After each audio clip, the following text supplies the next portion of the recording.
Good morning, everybody.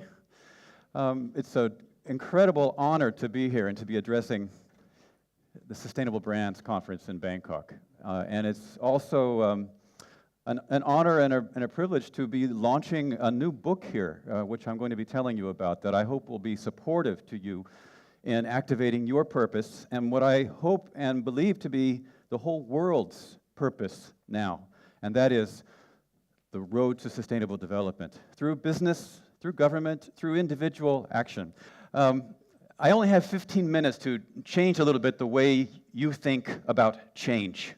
So I'm going to be going very quickly, and I'm going to ask you to participate a little bit as well. So this is Sustainable Brands, so of course I need to show you some brands. These are some of the companies that we've worked with, I and my co-author, Axel Klimek, over the years. Some of them you'll recognize. They're a mixture of business, government, and NGO, and we work to help support them in developing strategies for advancing sustainable development in very concrete ways. About myself, very briefly, in addition to consulting, I start initiatives, I write books, I even make music, and that's a bit strange in my business. In fact, when I started to consult with the United Nations, my CV bounced back from the Human Resources Department to the Director for Sustainable Development with a red flag. They said, "Are you sure you want to hire him as an advisor? He's a musician." And I then decided to keep it secret in the United Nations that I was doing music, and I did that for 5 years until last year in the summer when one of my songs ended up on the front page of the UN's website for the Paris Agreement on Climate Change as the Climate Change Song of the Week. And suddenly it was no longer a secret that I was doing music. And in fact, I do a lot more music more publicly now. Here I was ending the European Union's Green Week, and you can see the Minister of Environment from Austria and the EU Commissioner for the Environment, and there I am singing one of my songs in the middle of the UN Center. And then there's this poor guy here who really thinks that doing music in these situations is wrong. I believe that doing music in those situations is right because, of course, I do want to establish that I don't just do music, so I need to name drop a little bit and say that I also served on the Presidential Advisory Council for President Barroso in the European Commission.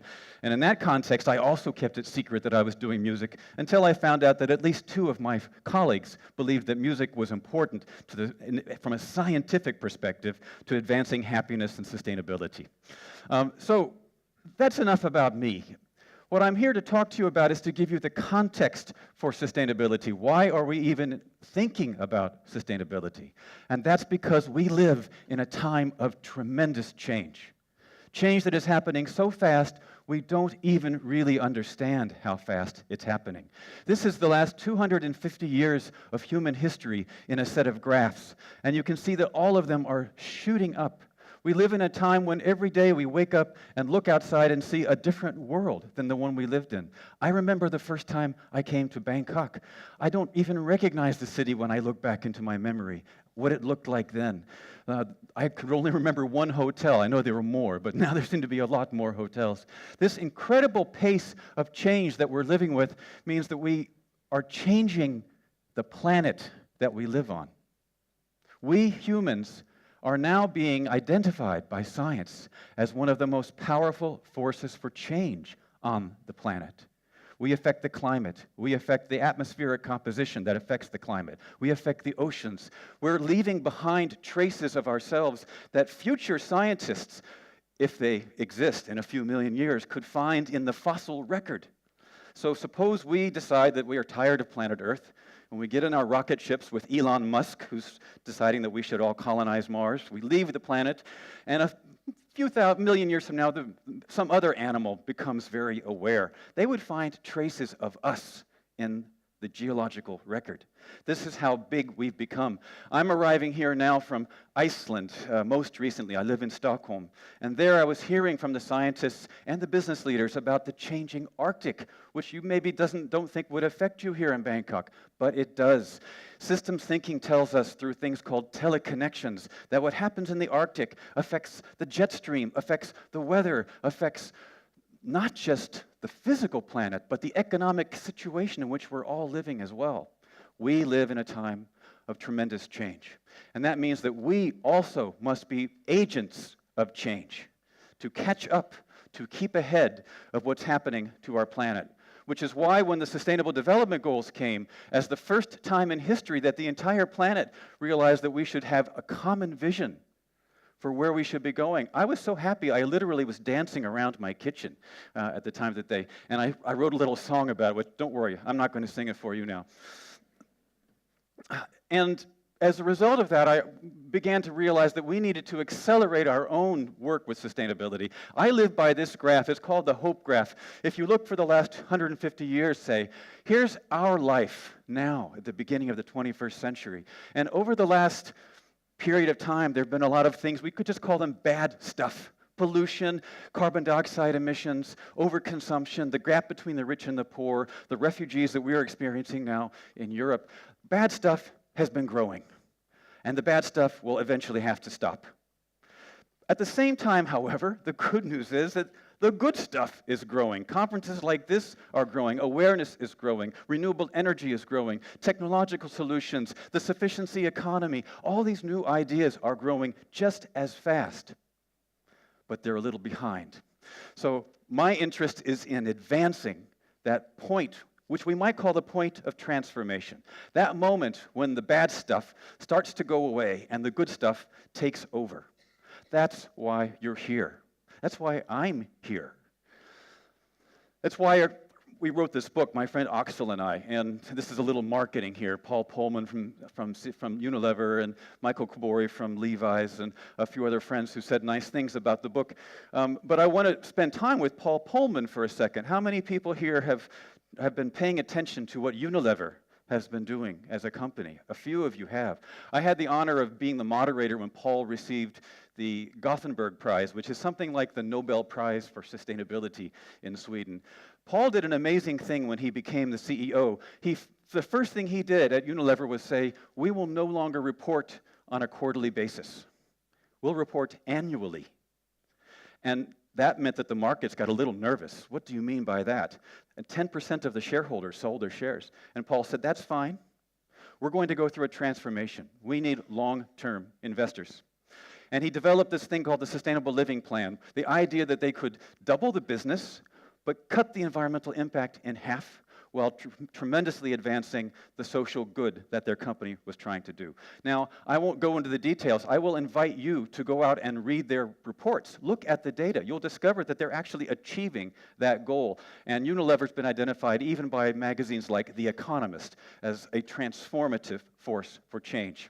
Now, this book that I wrote with my friend Axel, I want to just give you a quick tour through some of the ideas in that book. It's got information and support and tools and methods and stories and questions.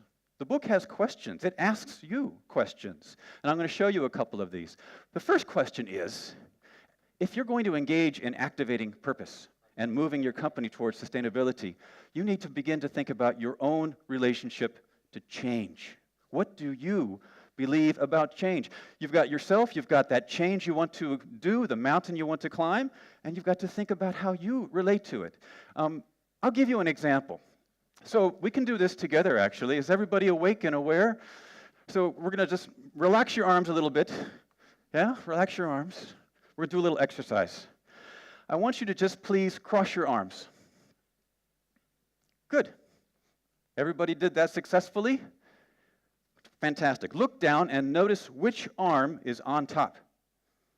Left arm or right arm? How many people had their left arm on top? Raise your hand. Okay, those are the good people. No. How many people had their right arm on top? Raise your hand. So there's, of course, no right way to cross your arms. But now I ask you to do something different.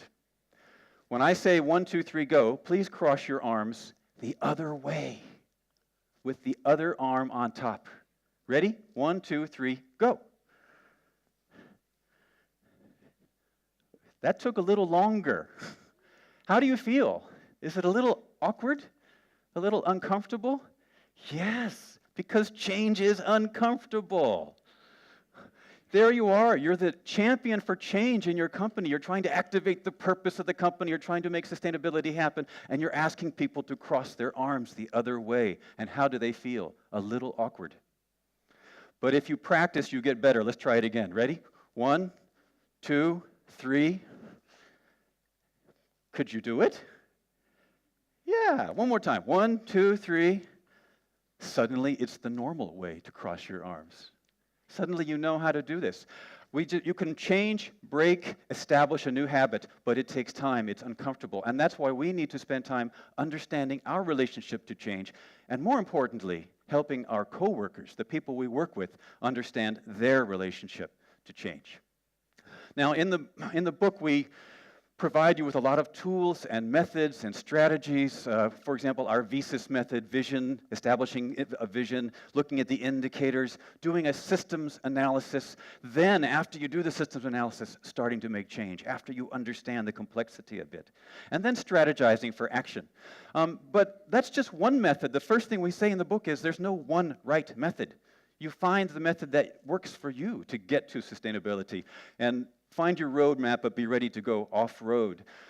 Also remember that change is always several processes at once. It means that you'll have to be making teams always and working with other people to manage the complexity.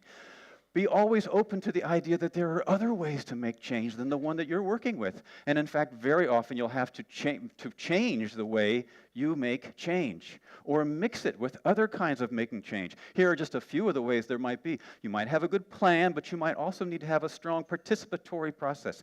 Or you might need a strong visionary. There are so many different ways to make change. And we, as people who are change agents, who are activating the purpose of our organizations towards sustainability, need to become familiar.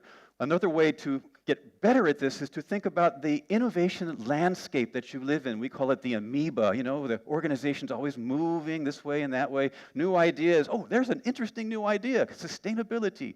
Ooh. But you know, the new people are always there first. And there's some people who are a little slower to catch on, who are a little resistant, who don't necessarily like the ideas that you're proposing. And if you map that out, you can make stronger strategies. There's also yourself as an agent of change. How can you improve your own ability to inspire trust?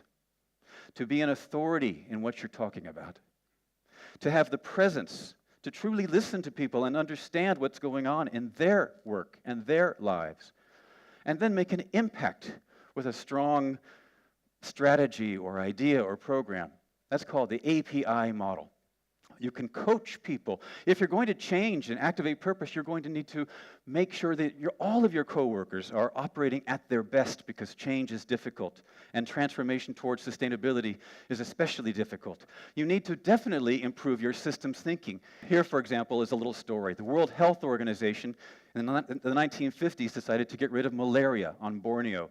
So it decided to spray DDT in Borneo. And what happened? Well, the mosquitoes died, but so did the geckos. And the cats were eating the geckos, and they got DDT. So the cats all died. That meant the rats exploded, and as a result, you had an explosion of the plague on Borneo. So the World Health Organization brought the plague. That's called a lack of systems thinking. And what did they have to do? Well, they had to send cats into Borneo. They literally parachuted cats into Borneo to catch the rats, which is why our book is called Parachuting Cats into Borneo. Because if you don't do these things, you end up having to create these wacky solutions to fix the problems that you shouldn't have created in the first place. All right, why is sustainable change so hard? It's very simple. It's because often we're not changing things at the right level. We're either just trying to raise awareness, or maybe we're trying to be strategic, but what we really need to do is shift our behavior and our mindset. And I'll give you an example of that. You know, I like to say that with sustainability and transforming companies, we have to use every trick in the book, because the process needs to go faster and faster. And I'll back up a slide and remind you why this is so important. I'll give you one more example, and then I'm almost done here. So let's see if we can do something together as a group. Let's make a team really fast. I'm going to say 1, 2, 3, clap, and you're going to all clap your hands. Can you do that with me? You ready for that? Get your hands ready. Very simple instructions. 1, 2, 3, and when I say clap, all of you clap. We'll try to clap all at the same time. All right, get ready. Here we go. 1, 2, 3, clap.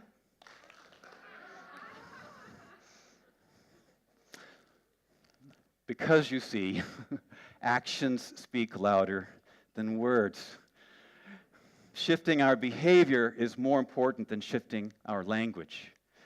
Transforming an organization means going deep, going far, and being willing to commit yourself to the full range of processes and tools and methods and awareness-raising techniques that you can possibly imagine to make yourself as good an agent of change as possible, and more importantly, to help others become the agents of change that we need to help us make the good stuff, take away the bad stuff faster and advance that point of transformation.